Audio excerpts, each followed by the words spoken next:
आज हम जानते हैं कि विपत्तियों से कैसे बचा जाए। संपत्ति और विपत्ति हमारी ही कमाई होती है, हमें इसे भोगना ही पड़ता है। अपनी कमाई के भोग को भोगने में कभी हम गर्व, कभी उत्कर्ष, कभी प्रसन्नता, तो कभी घबराहट, पीड़ा, हताशा, रुदन, मूर्छा और जीवन को हारने का भी भय उत्पन्न होता रहता है। यह सभी के साथ होता है और होता रहेगा। इससे कैसे बचें और ऐसा क्यों होता है, इसके पीछे का रहस्य क्या है? मनुष्य कभी इसके बारे में सोचता है और कभी कभी तो कोई मनुष्य समझ भी नहीं पाता है कि हमारे सामने ये विपत्तियां क्यों आ रही हैं। कर्म का फल और फल का भोग जीवन में निरंतर चलता रहता है। मनुष्य यह कभी भी जान नहीं पाता कि अभी जो उसके सामने विपत्ति आई है वह उसी के द्वारा किसी कर्म का फल है, किसी अन्य पिछले जीवन के कर्म के फल का दुष्परिणाम है। इसे जानने का कोई तरीका है क्या? तरीका है, और बहुत दृढ़, सुसंयत। हमारा अपना व्यवहार ही हमारे क्रियान्वयन यानी एक्शन का कारण होता है। ज्योतिष शास्त्र की विंशोत्तरी दशा हमारी पूर्व जीवन के कर्म फल को निर्देशित करती है।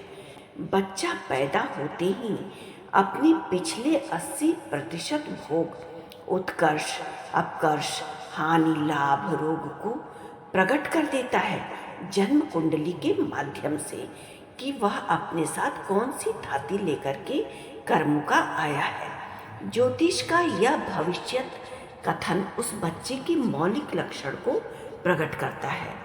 मनुष्य जब तक गर्भ काल से 120 वर्ष से ज़्यादा की आयु नहीं प्राप्त कर लेता, तब तक उसके जीवन में विंशोत्तरी के ग्रहों की पुनरावृत्ति नहीं हो सकती।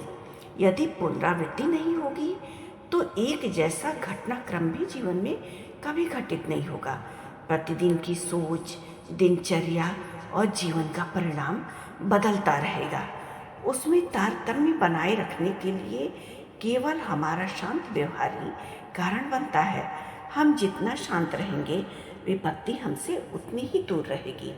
विपत्ति से बचने के लिए अनेक तरीके शास्त्रों में बताए गए हैं। संयोगात्मक विपत्ति जैसे दुर्घटना, हार्ट फेल, करंट लगना, इन विपत्तियों से बचने के लिए दैवी कृपा के अतिरिक्त दूसरा कोई विधान है ही नहीं। और अगर दूसरा विधान है भी तो वह तभी काम करेगा जब दैव चाहेगा। इसके लिए नित्य प्रार्थना और तप ही समय समय पर काम करता है।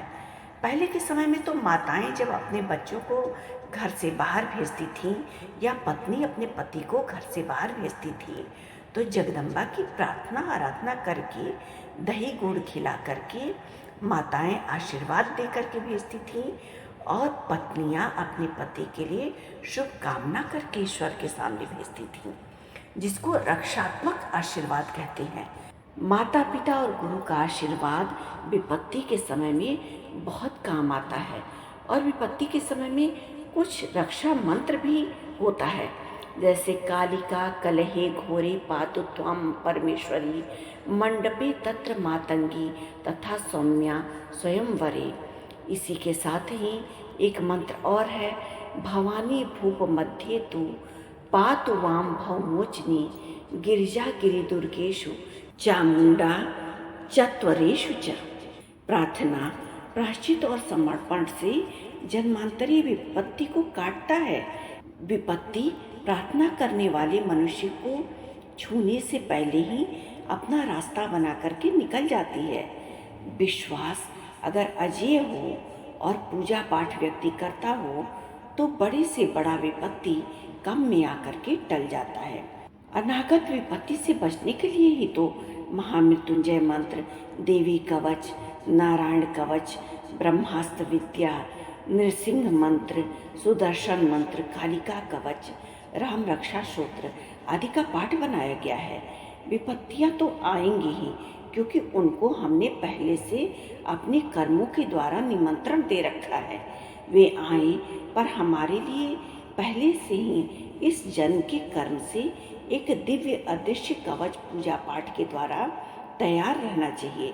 जिससे विपत्तियाँ आएँ और जितना उनके द्वारा हमें कष्ट मिलना है उससे कम में ही कष्ट मिल करके वो विपत्तियाँ लौट जाएं। तो आज के लिए बस इतना ही। अगर हमारा वीडियो आपको पसंद आया हो तो हमारे वीडियो को लाइक करिए और हमारे चैनल को सब्सक्राइब करिए। धन्यवाद।